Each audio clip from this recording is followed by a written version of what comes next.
Well, welcome.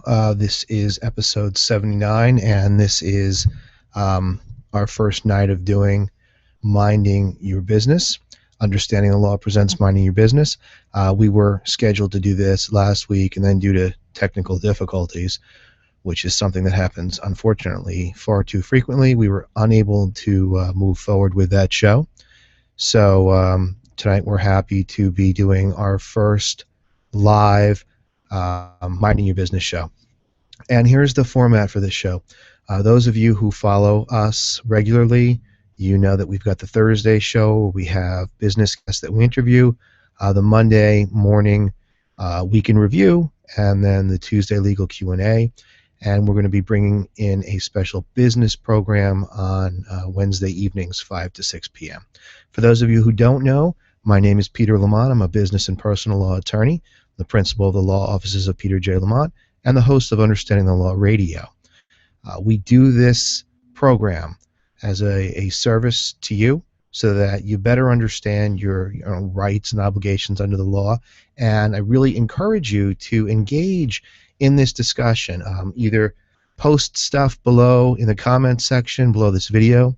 If you're watching live, join in. There's an open chat room. We're also broadcasting simultaneously on our radio show, Blog Talk Radio, or through Blog Talk Radio. So you can listen to us there and, obviously download that later as well. I want to thank the sponsor of Understanding the Law Radio. Our sponsor is Audible. You can download thousands of audiobooks from Audible, and they've offered us a special URL. If you go to this website, it's audibletrial.com/UTLRadio. You'll get a free download of any audiobook that they have on their site and a 30-day free trial, no obligations. Even if you're not interested in continuing the free trial, type in the URL and get yourself a free audiobook, right? Why not? Also want to remind you that you can join the conversation over at Twitter. It's at PJL Law, or you can find us on Facebook. If you go to our YouTube page, you'll see all of the links. In addition, you can go to UTLRadio.com, and that has a programming schedule as well as links to the various shows, a player so you can stream live, and our video and radio library so you can listen to previous episodes. Final thing I want to do as far as housekeeping goes is remind everybody that tomorrow we're going to be broadcasting live on Blog Talk Radio. Our guest is professional wrestler Kevin Knight, and he's also the founder of the IWF, Independent Wrestling Federation. To him, get an update as to where his business is, what he's done recently. He's just expanded and built out a brand new training facility. We're going to talk to him about that. The other thing that I want to mention is the free app that we're offering.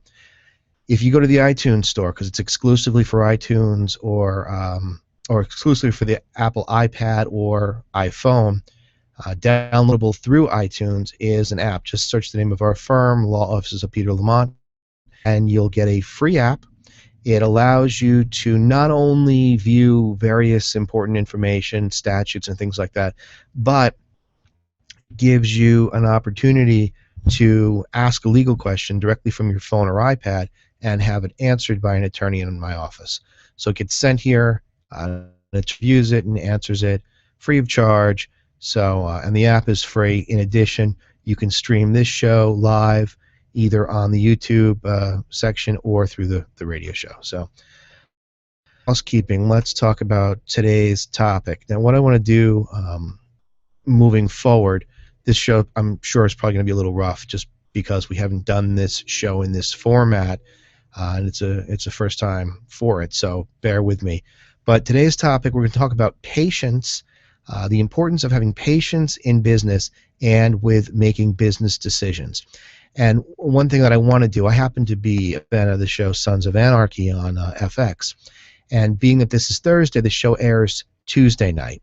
And so it gives me an opportunity to make a connection between Sons of Anarchy and business and what you can learn from the show. And believe me, you actually can learn some things from Sons of Anarchy.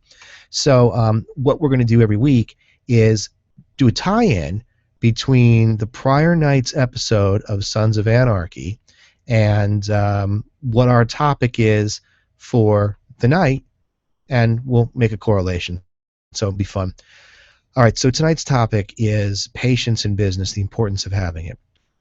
Everybody has heard the sort of call to action. You think too much, just do it, just do it, just do it. But with business, it's not simply just do it, because there are ramifications for just doing it if you don't think it through and conduct proper either due diligence or just have a proper analysis of what you're getting yourself into before you just do it. Now, on the show last night on Sons of Anarchy, there was a discussion between the new gun runner in the show. If you watch the show, you'll know what I'm talking about. But the main character, Jax Teller, has turned over the gun business to another group. Used to be run by this guy, August Marks, and they're having a discussion last night. And Jax's wife was killed in last season, and so in this discussion, his new partner in the gun running business says to him, "I know you're upset, but you have to be patient." And he had this quote, which I did not have a chance to pull, and I forgot since last night, but I will find it and post it below in the comment section. Very interesting quote, very sort of Zen-like, if you will. And it basically said that there's a time and place to act, and you have to know when to hold back and when to act. And it referred to Jax taking revenge or getting revenge on the person that he believed killed his wife. And by going and exacting revenge, he was going to start a street war. So that was the idea behind the comment for the show. But let's look at the tie-in to business, and I think it's a fairly good tie-in. We have dealt with so many people who come in and they say, "I need you to help me get out of the situation that I've created for myself. I thought it was a good idea to invest in this business or to partner up with this person, and then it turns out it's not." And when you look, how did they get to where they are? It primarily stems from their decision-making process, where they just made a rash decision and they didn't think about it. And they're going to say, well, now I want out and I need help. But that can become problematic. It becomes very expensive when you hire an attorney to try to get you out of a situation. Your money is better spent on the front end, where you are analyzing and doing due diligence to determine whether or not your decision's a good one. So let's go through one example. Recently, we had a conversation with a gentleman who was of purchasing a corporation, and it was a relatively large purchase. And this gentleman was very astute and understood that there are implications far beyond just the expenditure of money. He knew that he needed to hire an attorney to look at whether or not this is a good investment to make before he did it. Because when you make a decision to move forward with something, it really gets everybody moving very quickly, because everybody on the other side, they want the transaction to happen. If you've ever been involved in commercial real estate and looked at something like a lease, for example, once you go with a broker and you tell the broker that you like this particular property, isn't it often true that the broker tries to very quickly move you through the process so that you don't change your mind because they want their commission? And that's just the nature of things. So if somebody's going to sell a business to you and you indicate that you're going to move forward with it, before you know it, you have contracts and they're trying to find closing dates and they want to get everything rolling because they don't want you to change. And I understand that when you're on the seller's end, but on the buyer's end, you need time. Time for what? Time to investigate. Look at the company. What are their finances? Is it a good investment? What do you need to do in the future to make the company grow? Who's their existing client base? What are their existing liabilities? There's a lot of questions that you have to ask. And simply because somebody wants to pressure you into making a purchase and moving forward with a purchase doesn't mean you should do it. And this is where patience and restraint are just so important, because you cannot make that rash decision. You're going to end up spending a ton of money on the investment and losing even more when things don't go well. I want to expand upon this example and give you one that was a lawsuit we were involved in a few years ago. So there were these people who owned a candy store, and it was a fairly successful candy store. They were pulling in over $290,000 generally a year, which for the small candy store was a lot of money. And the owners happened to be Jewish in religion, and they were open on days like Good Friday, Easter Sunday, Christmas, Christmas Eve, and in those quarters when those holidays fell, they made the bulk of their revenue because nobody else was open. Because it was a Christian holiday, so most of the Christian-owned candy stores were closed, and they were open. And so as you were on your way to Aunt Tilly's, you would stop at the store and pick up some chocolate for, Christmas Eve or Christmas Day. And they made a fair amount of money. Well, they wanted to sell, and they were offering to sell to this, they happened to be Christian family. And they exchanged documents, and they exchanged all the information that you might want to know. What they owe, who they work with, who their vendors are, how much revenue a year, what you are expected to make purchasing the business. And this family, the purchasers, they didn't get an attorney. They didn't do any due diligence. They accepted what was presented to them. But one critical point that they forgot to analyze is, are they going to be open the same days, the same hours as the sellers? Keep in mind, sellers were Jewish, and they were closed on some of the Jewish holidays, but not all, but they were always open on the big Christian holidays. So when the new owners took over, they closed on Christmas Eve, and they closed on Christmas Day, and they closed on Easter Sunday. And at the end of the year, they made substantially less than what the sellers made in the same 12-month period. And they sued, and they wanted to get out of the lease. They wanted to break the lease. And in this case, we were representing the seller. We explained that we provided all of the materials that you could need in order to make an informed decision as to whether or not to purchase the property and the business, and decide, is this for you, and are you going to make enough money doing it?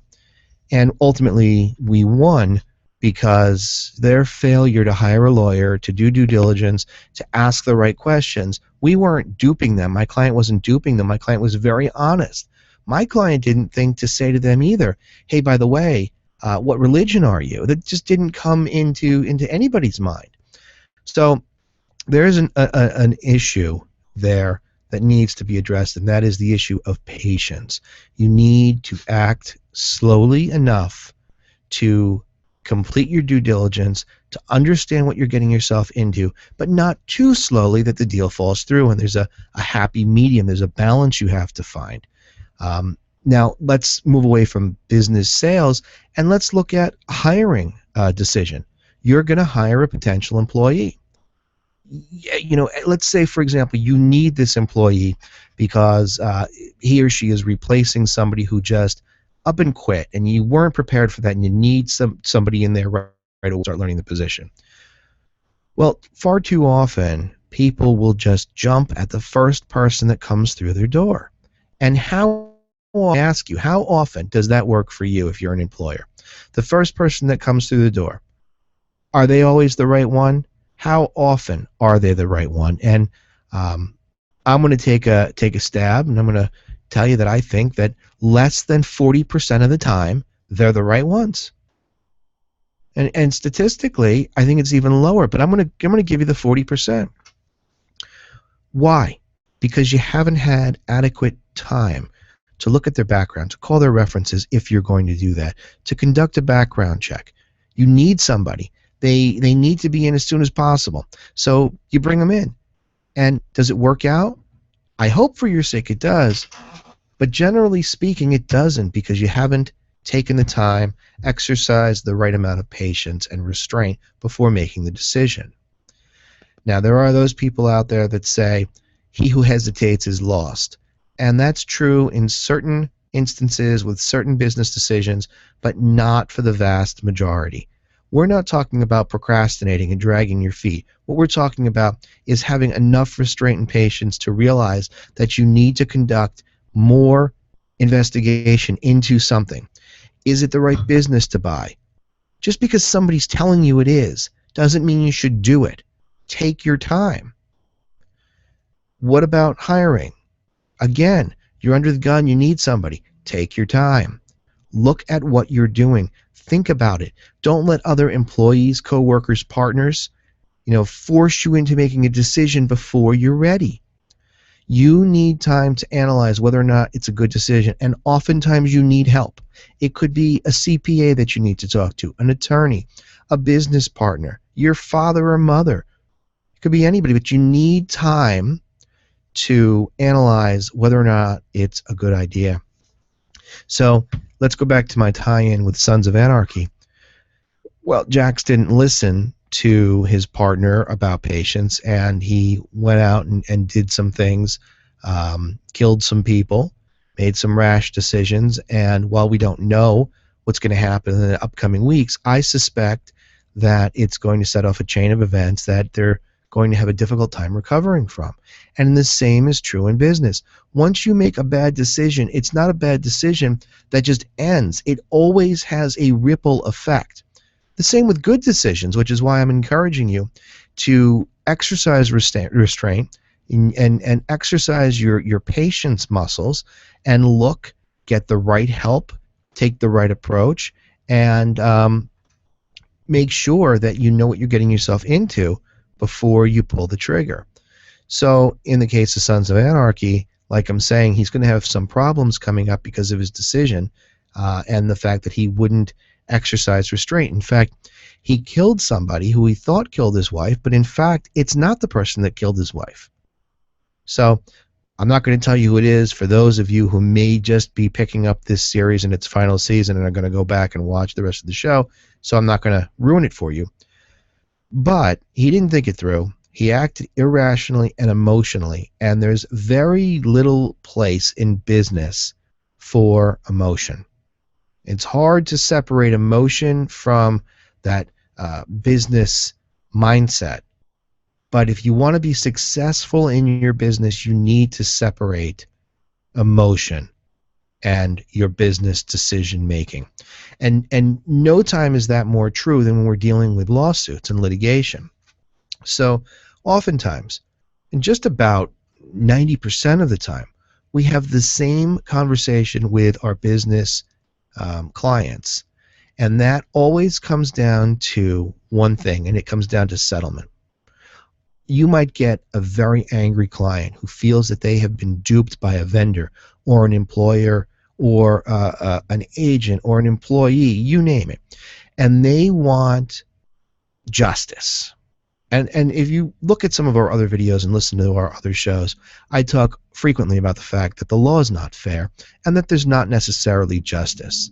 It's about laying out facts, presenting them in a way that allows a juror or a judge to sympathize or to understand your position more than they understand the other person's position. That's really what it comes down to. Justice just isn't there. It's not about what's right or wrong. It's about presentation of facts and presentation of evidence. So, for example, when you're dealing with lawsuits, you'll have a business client that's upset and emotional and wants to press on, and we'll tell them, listen, it's getting expensive for you, and we think that we can settle the case, and we think that we can settle it for an amount that is less what you are going to owe if you continue moving forward with this case and attorney's fees. So I'll give you an example. Let's say that it's a very small business dispute and the matter is over $5,000, and your client is adamant that you're owed that $5,000. You've done nothing wrong.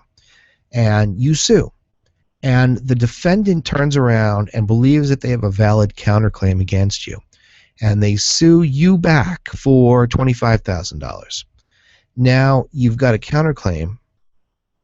You're going to have to deal with that counterclaim. And clearly they're seeking $20,000 more from you than you are from them. And so you start to litigate the case, and you get to a point where your attorney and the defendant's attorney, they have a sit down and they say, listen, what are we doing here? Why don't we see if our clients can agree to resolve this matter? And a settlement offer is made by the defendant. The defendant says, listen, I say you owe me $25,000, but for the sake of resolution, I'm willing to take $2,500. And I go back and I say to let's say I'm representing the plaintiff, I say to my client, look, right now you've paid X amount in attorney's fees. If we continue to litigate this, you're going to end up spending at the very least another $5,000. They're offering to settle this with you for $2,500. And the likelihood that you're going to recover the $5 is, 50% or less. But to get to the point where you're going to be able to try the case, you're talking about not just an additional $5 in attorney's fees, but probably 10 or 15, depending upon how long this takes, and depending upon the sort of evidence and difficulty that we encounter from the other side. So it's up to you. Do you want to continue to litigate? Do you want this to drag on? I understand that you want your $5,000, but they have a valid counterclaim against you. What do you want to do? You can make this go away for $2,500. And you'll get people that say, no, move forward. They owe me $5,000. I'm not going to give them a dime. And what happens? The case progresses. It is as we identified, that they have a valid counterclaim, and before you know it, you're sending them a bill for $5,000 to refresh their retainer. And then you go through the discovery phase, and now you're at the trial phase, and there's expert witnesses being called. And at the end of the day, as they stand waiting for the jury to offer up their decision, their verdict, now they're $15,000 or $20,000 in the hole. And then the jury comes back and they side with the defendant, and they offer the defendant award the defendant his $25,000. So where does it leave the plaintiff, who is adamant that he did nothing wrong and let emotions get in the way? Well, it leaves him in a significant hole. Why do I tell you this story? How does this relate to the discussion we're having about patience in business decisions? Well, having patience is the opposite of allowing your emotions to take over when making decisions. Patience and restraint comes from a lack of emotional response. It's reasonable. It's rational. As Mr. Spock would say, it's logical. It's the logical approach that you must take. Everything else is an emotional response, and it, generally speaking, is not the best way for you to make business decisions.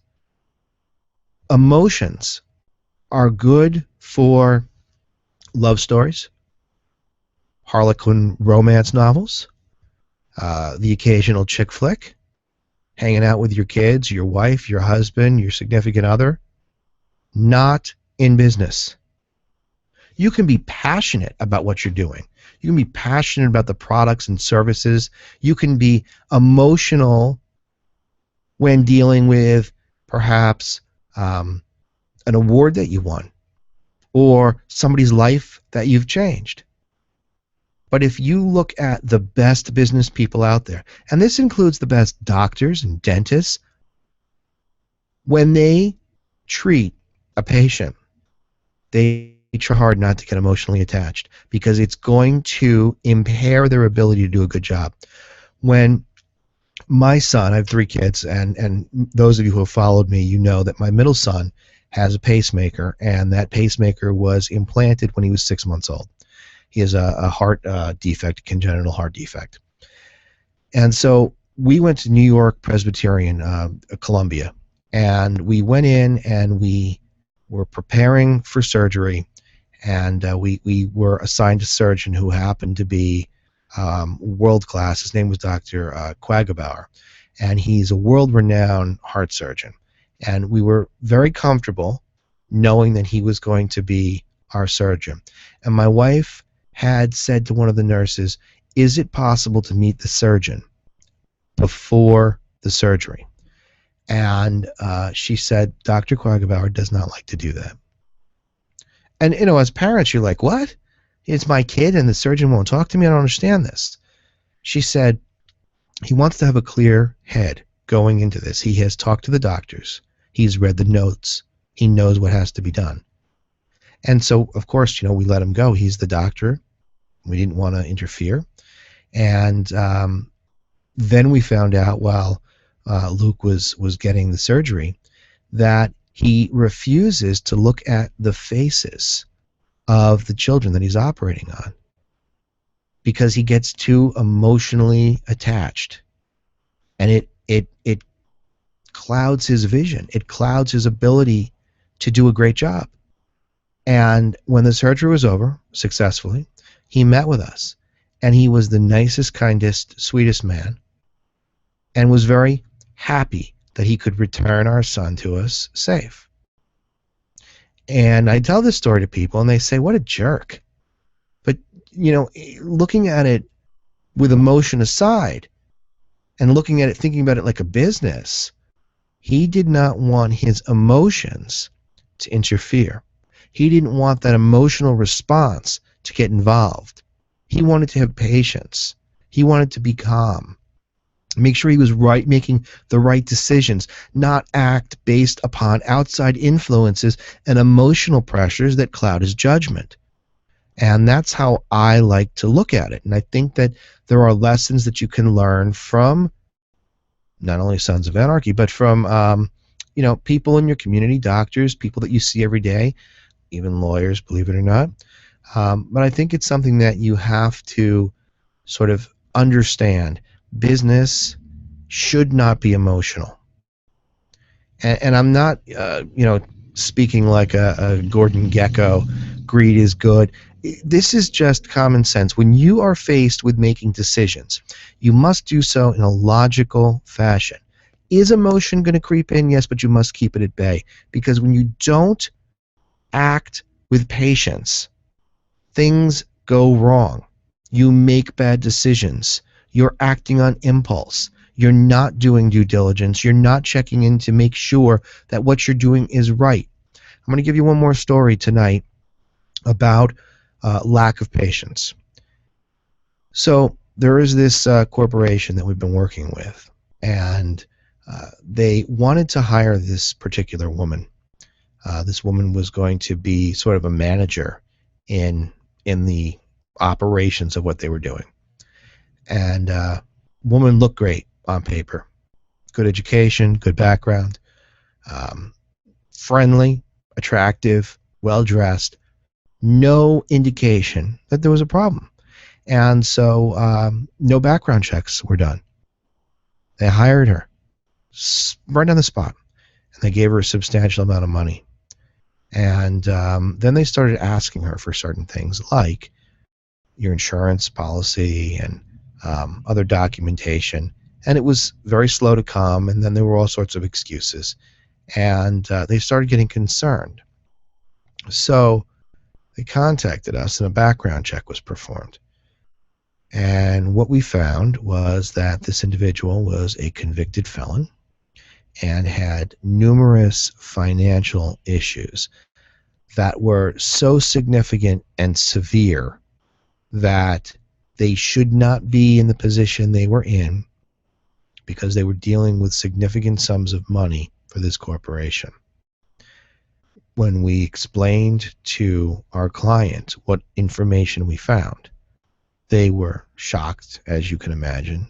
They didn't know what to do, and they had to treat this situation with a great deal of sensitivity because they've already made promises.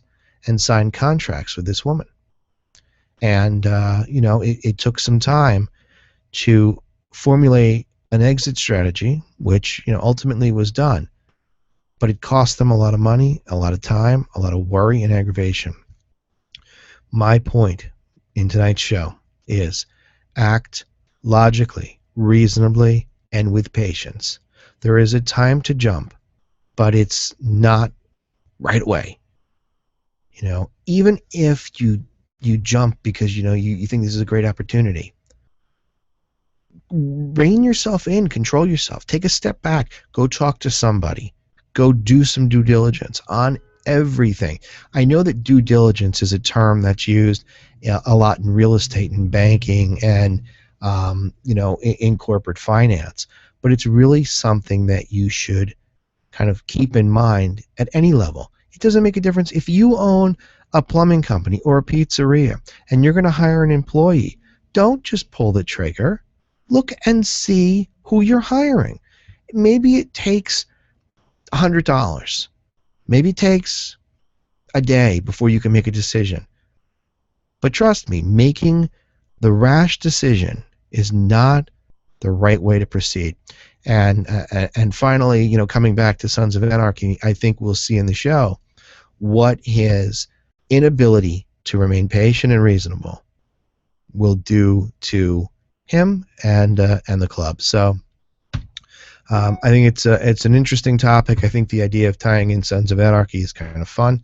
For those of you who like the show, some of you never seen it, I think you should watch it. It's a little bit violent and sort of a lot of manly overtones, but it's a fun show, and I think that it's fun to kind of tie in business with some sort of social phenomenon or television show or whatever. So we're going to try to do that on a regular basis. Tune in tomorrow, 10 o'clock Eastern Time. We're going to be on the air with Kevin Knight, the CEO and developer of the International Wrestling Federation, to get an update from him about the status of his business and developments. Kevin was on a few months ago, maybe 6 months ago. It was a really good show. This is on tomorrow, 10 a.m. Eastern Time, Understanding the Law Radio. And also, don't forget that free audiobook from our sponsor, Audible.com. Go to audibletrial.com/UTLRadio. Make sure you check us out online at UTLRadio.com. Complete programming schedule and additional information. Also, make sure you check us out on Twitter and on Facebook, on Google+. Find us here on YouTube, and make sure you leave comments down below in the comment section. It's the only way that we know that what we're doing is beneficial and helpful to you. And that's why we are doing this. We really think, and I think that it's a social obligation to give back, to talk to people about the law and business and how you can become a better business person, better citizen, how you understand your rights, your obligations, make sure you don't get taken advantage of. So I think it's something that we need you guys to engage us in. For all of you who have left comments and have liked our videos, have followed us online through our various social media outlets, I want to thank you, because it really does help me prepare and provide better content for you, and that's why I'm doing this. I could sit in a room and talk to myself all the time. It's the interaction that I get with you guys that makes it worth it. So I want to thank you for that. I also want to remind you that we have a bunch of social outreach programs coming up. We've got the CHD, Congenital Heart Defect Coalition walk this Sunday, and there's information that's posted on our website. You can always contact me through info@utlradio.com, or you could go over to our main site, which is peterlamontesq.com, and get all of our contact information from there. We also have our annual coat drive, which will start on November 1st. We had a great year last year. We brought in over 500 coats. I'd like to see if we can get to 650 or 700 coats this year, so I'm really excited about that. We're also going to be teaming up with a women's shelter to donate some money and some time there. And there's a number of other activities. There's our anti-bullying campaigns coming up in October. So follow along with us and let us know what you like, what you don't like. Help us out with our causes. I think it's really important. I think it's our social responsibility to give back. So we hope to see you guys involved in our various social outreach activities. And I'd like to thank you again for downloading this or watching it live. For those of you listening on Blog Talk Radio, thank you. There are a couple questions that have come in on the radio site. We're not going to be able to answer them tonight, but we certainly will save them and answer them either on our Tuesday live Q&A or during a Thursday show. Don't forget to tune in tomorrow at 10 a.m. Eastern Time. Go to utlradio.com for all of the information concerning the player, where to find us online, download us from iTunes. So thank you again, and I look forward to seeing you tomorrow, and we'll be back on the air Monday and our regular schedule. So it's going to be Mondays, Tuesdays, Wednesdays, and Thursday broadcasts. And we look forward to all your comments on social media. If you have questions, if you have legal issues that you'd like or business issues that you'd like discussed, please drop us a line, leave a note in the comment section, and I will be happy to include that in the upcoming broadcasts. So thank you again, and remember that there's power in understanding the law.